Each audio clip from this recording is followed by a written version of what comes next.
दोस्तों नमस्कार। स्वागत है आप सभी का अपने YouTube चैनल टॉपर क्लासेस में। देखेंगे हम आज सामान्य विज्ञान के कुछ महत्वपूर्ण सवालों को मैं लेकर आया हूँ, जो क्लास 6 से मैंने कलेक्ट किया हूँ, जिसके सवाल परीक्षा में विगत परीक्षाओं में पूछे गए हैं और आगामी परीक्षाओं में पूछे जाने की प्रबल संभावना होगी। ये जीएस के पोर्शन में पूछे जाने वाले महत्वपूर्ण सवाल साबित होंगे। सक्षमता परीक्षा 3.0, इसके अलावा यूपी टेट है, सी टेट है, एनटीपीसी है, वीपीएससी एग्ज़ाम के लिए भी कारगर साबित होंगे। एक बार ज़रूर देखिएगा, अगर अच्छा लगे तो अंत तक बने रहिएगा आप लोग। चलेंगे हम लोग। पहला क्वेश्चन है कि किसी भी वस्तु को देखने के लिए आवश्यक है प्रकाश आवश्यक है कि अंधेरा आवश्यक है कि उपयुक्त दोनों आवश्यक है कि इनमें से कोई नहीं। अगर कोई भी आपको वस्तु देखनी है तो सर्वप्रथम हमको प्रकाश की आवश्यकता होती है। ऑप्शन नंबर इसका पहला सही जवाब हो जाएगा। बगैर लाइट के कुछ भी देखना असंभव है, इसलिए ऑप्शन नंबर पहला सही जवाब हो जाएगा। समझ में आ गया होगा दोस्तों आप लोगों को। अगले क्वेश्चन की तरफ हम लोग चलेंगे। अगला क्वेश्चन है, प्रकाश गमन करता है सीधी रेखा में कि टेढ़ी रेखा में कि उल्टी रेखा में कि उपयुक्त तो सभी में। तो जो कोई भी जब प्रकाश की किरण आती है तो सदैव सीधी रेखा में गमन करता है, तो इसलिए ऑप्शन नंबर इसका पहला सही जवाब हो जाएगा। अगले क्वेश्चन की तरफ हम लोग चलेंगे। अगला क्वेश्चन है, एसआई मात्रक में लंबाई का मात्रक है मिलीमीटर होता है कि सेंटीमीटर होता है कि मीटर होता है कि किलोमीटर होता है। तो एसआई मात्रक में जो लंबाई का मात्रक होता है वो मीटर होता है। ऑप्शन नंबर इसका तीसरा सही जवाब हो जाएगा। अगर समय का पूछा जाएगा तो समय का होता है सेकंड। क्या होता है? सेकंड। तब जाके 4 बराबर जैसे होता है दूरी बटे समय। क्या होता है? दूरी बटे समय। तो दूरी को ही हम लोग लंबाई के नाम से जानते हैं, तो दूरी का मात्रक हो जाएगा मीटर और समय का हो जाएगा सेकंड। तो इसलिए जो है 4 का जो है मात्रक हो जाएगा मीटर प्रति सेकेंड। इस प्रकार से जो है आता है। तो समझ में आ गया होगा दोस्तों आप लोगों को। अगले क्वेश्चन पर हम लोग चलेंगे। अगला क्वेश्चन है कि गतिशील वस्तु का उदाहरण है नहीं है। कौन नहीं होगा बताइएगा आप लोग। उड़ती चिड़िया नहीं होगा कि चींटी की गति कि घड़ी की सुई। देखिए उड़ती चिड़िया में गति है, मतलब ये गतिमान है, तो इसलिए ऑप्शन नंबर पहला गतिमान रहेगी तो ये नहीं होगा। चींटी की गति ये भी गतिमान रहेगी, इसलिए ये भी नहीं होगा। और घड़ी की सुई भी जो है गतिमान रहती, इसलिए ऑप्शन चौथा भी नहीं होगा। तो विकल्प नंबर इसका तीसरा सबसे बेहतरीन जवाब हो जाएगा। घड़ी जो है वो गतिशील का उदाहरण नहीं हो सकती। अगले क्वेश्चन की तरफ हम लोग चलेंगे। अगला क्वेश्चन है, एक निश्चित समय में एक वस्तु जितनी दूरी तय करती है वह उस वस्तु की कहलाती है। क्या कहलाती बताइएगा? चार्ज कहलाती है कि दूरी कहलाती है कि गति कहलाती कि इनमें से कोई नहीं।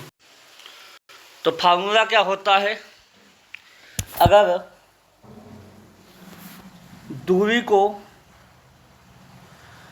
समय से डिवाइड कर दें तो निकल आता है 4।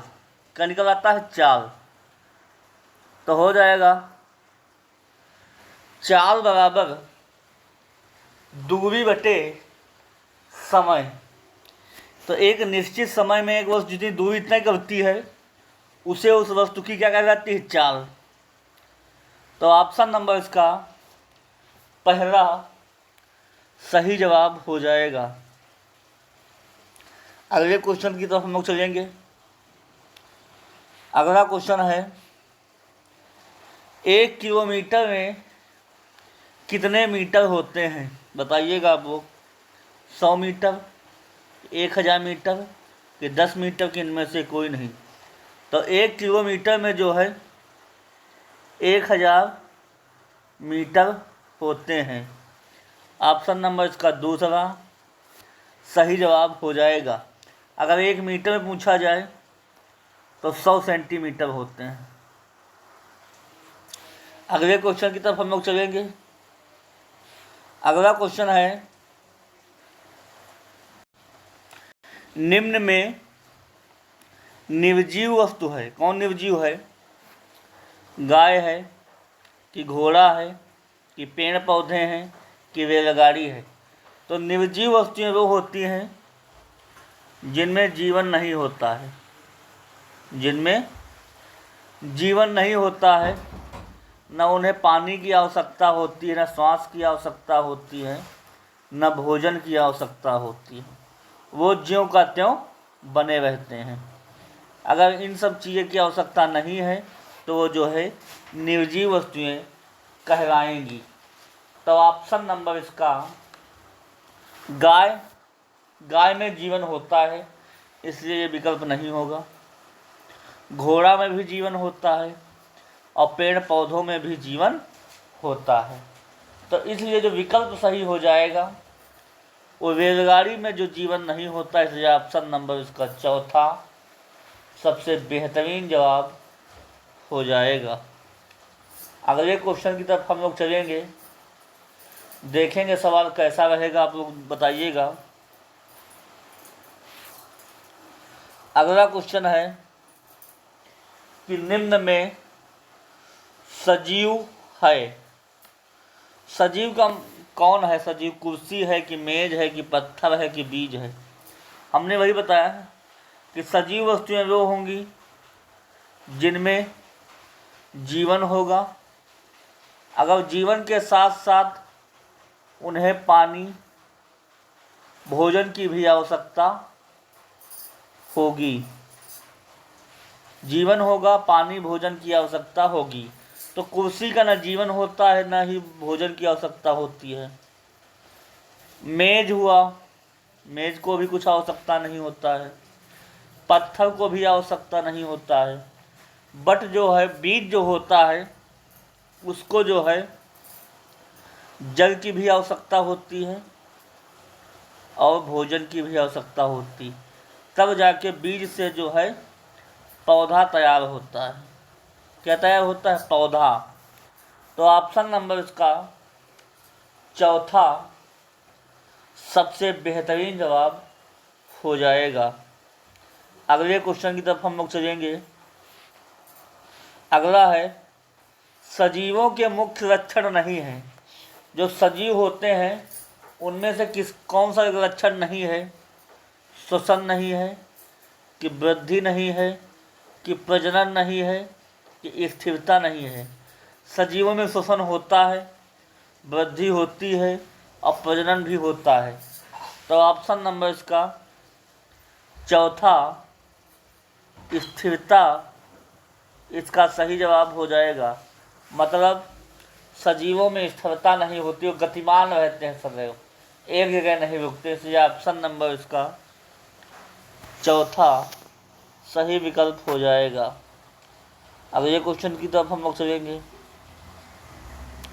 अगर वही रिपीटेड सवाल था, इसका भी जो है स्थिरता सही जवाब हो जाएगा।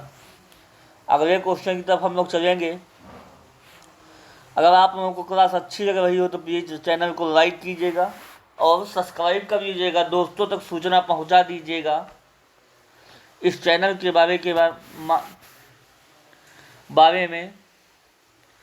अगला सवाल सबसे इम्पोर्टेंट सवाल कई बार परीक्षाओं में देखने को मिला है कि निम्न में से कौन सा पदार्थ ठोस अवस्था से सीधे गैसीय अवस्था में परिवर्तित हो जाता है?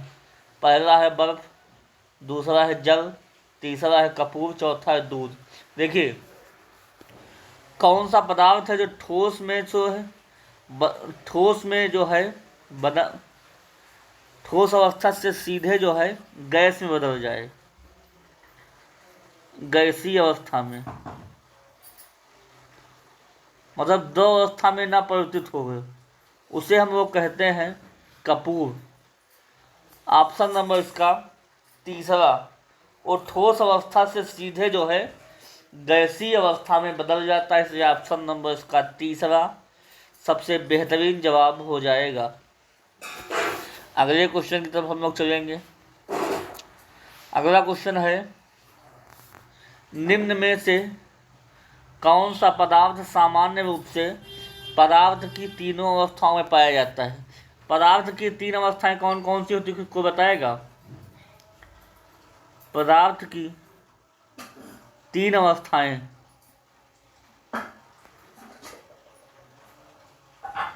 कौन कौन होती हैं? ठोस, द्रव, गैस। ठोस, द्रव और गैस पदार्थ की तीनों अवस्थाएं होती हैं। इन तीनों का अगर आकार लेता है तो लेता है जल। कैसे? जल को जब बर्फ बनती है तो ठोस बन जाता है, जल अपने में द्रव है, पानी द्रव है, और जब भाप बन के ऊपर वायुमंडल में जाता है तो गैसीय अवस्था में बदल जाता है। तो इसलिए जल की तीनों अवस्थाएं होती हैं। ऑप्शन नंबर इसका दूसरा सबसे बेहतरीन जवाब हो जाएगा। अगले क्वेश्चन पे हम लोग चलेंगे। अगला क्वेश्चन है, घेंघा रोग किसकी कमी से होता है?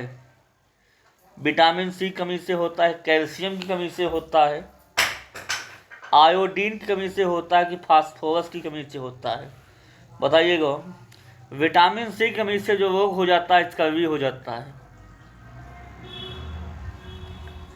कैल्शियम कमी से हड्डियां कमजोर हो जाएंगी, आपकी हड्डियां जो हैं कमजोर हो जाती हैं। आयोडीन कमी से हो जाता है घेंघा रोग। तो ऑप्शन नंबर इसका तीसरा सबसे बेहतरीन जवाब हो जाएगा। अगले क्वेश्चन की तरफ हम लोग चलेंगे। अगला क्वेश्चन है, ऊर्जा देने वाले पोषक तत्व कहलाते हैं वसा, कि कार्बोहाइड्रेट, कि वसा एवं कार्बोहाइड्रेट, कि इनमें से कोई नहीं? तो जो ऊर्जा देने वाले जो पोषक तत्व होते हैं वो कार्बोहाइड्रेट और वसा दोनों देते हैं। ऑप्शन नंबर इसका तीसरा सबसे बेहतरीन जवाब हो जाएगा। अगर मुझे सबसे ज़्यादा ऊर्जा कौन देता है, सबसे ज़्यादा ऊर्जा कौन देगा, सबसे ज़्यादा ऊर्जा कौन देगा? तो वो देगा वसा। अगले क्वेश्चन की तरफ हम लोग चलेंगे। अगला क्वेश्चन है, विटामिन ए की कमी से होने वाला रोग है रतौंधी है, कि बेबी बेबी है, स्कर्वी है, कि विकेट्स है? तो विटामिन ए की कमी से जो रोग होता है तो हो जाता है रतौंधी। ऑप्शन नंबर इसका पहला सही जवाब हो जाएगा। विटामिन बी की कमी से जो रोग हो जाएगा वो बेबी बेबी हो जाएगा। विटामिन सी की कमी से जो रोग हो जाएगा वो स्कर्वी हो जाएगा। और विटामिन डी की जो कमी से रोग हो जाएगा विकेट्स या सूखा रोग हो जाएगा। ये कुछ बेसिक जानकारियाँ थी जो परीक्षाओं में पूछी जाती हैं। अगर पूछा जाए कि विटामिन की खोज किसने किया था तो याद होना चाहिए, विटामिन की खोज जो किया था वो फंक जी ने किया था। किसने किया था? फंक जी ने। तो ऑप्शन नंबर इसका पहला सही जवाब हो जाएगा। अगले क्वेश्चन पर हम लोग चलेंगे, देखेंगे। अगला बहुत अच्छा सवाल रहेगा कि दूरी का सबसे बड़ा मात्रक है किलोमीटर है, कि मीटर है कि पारसेक है कि इनमें से कोई नहीं। तो याद रखिएगा दूरी का सबसे बड़ा जो मात्रक है वो है पारसेक। ऑप्शन नंबर इसका तीसरा सही जवाब हो जाएगा। तो दूरी का सबसे बड़ा मात्रक कौन है? पारसेक। अगर कहा जाए जब प्रकाश वर्ष होता है किसका मात्रक है, तो बहुत लोग इसको जो है समय का मात्रक बताते हैं। तो याद रखिएगा प्रकाश वर्ष जो है दूरी का मात्रक है। वर्ष से समय मत लगाइएगा, प्रकाश वर्ष दूरी का मात्रक है। काफ़ी बार सवाल आपको देखने को मिलेगा। ये नोट पॉइंट में आप लोग लिख लीजिएगा कि प्रकाश वर्ष दूरी का मात्रक है और दूरी का सबसे बड़ा मात्रक कौन सा है? वो पारसेक है। अगले क्वेश्चन पर हम लोग चलेंगे। अगला क्वेश्चन है निम्न में कौन सी सदिश राशि है? राशियां दो प्रकार की होती हैं, एक होता है सदिश और एक होता है अदिश। देखिए सदिश में परिमाण व दिशा दोनों होती है, जबकि अदिश में केवल परिमाण होता है और दिशा नहीं होती है। तो इनमें से कौन सा है जिसमें परिमाण एवं दिशा दोनों होती? काल में केवल परिमाण होता है इसलिए नहीं होगा, यह अदिश राशि है। ऊर्जा में भी जो है केवल परिमाण होता है और दिशा नहीं होती है, इसलिए ये भी अदिश राशि है। समय जो है उसमें भी परिमाण होता है, दिशा नहीं होती, इसलिए ये भी नहीं होगा।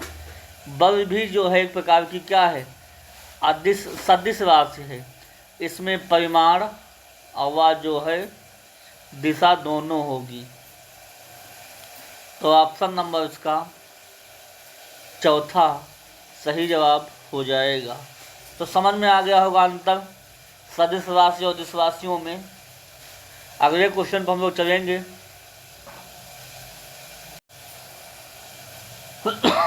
अगला क्वेश्चन और अंतिम सवाल रहेगा इस सेशन का कि सूर्य के प्रकाश में कौन सा विटामिन पाया जाता है? विटामिन ए कि विटामिन बी कि विटामिन सी कि विटामिन डी? तो आप लोग याद रखिएगा सूर्य के जो प्रकाश में जो है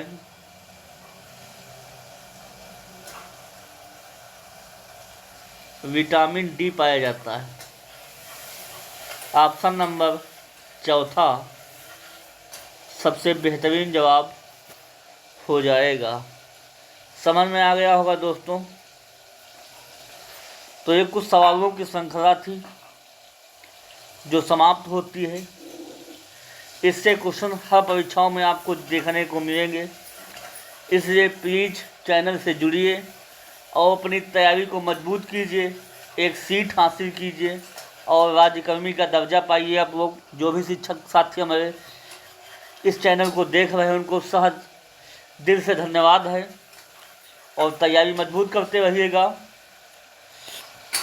सक्षमता 3.0 आपको निकालना है और राज्यकर्मी का दर्जा लेना है, तो इसलिए अंत तक बने रहिएगा इस चैनल पे।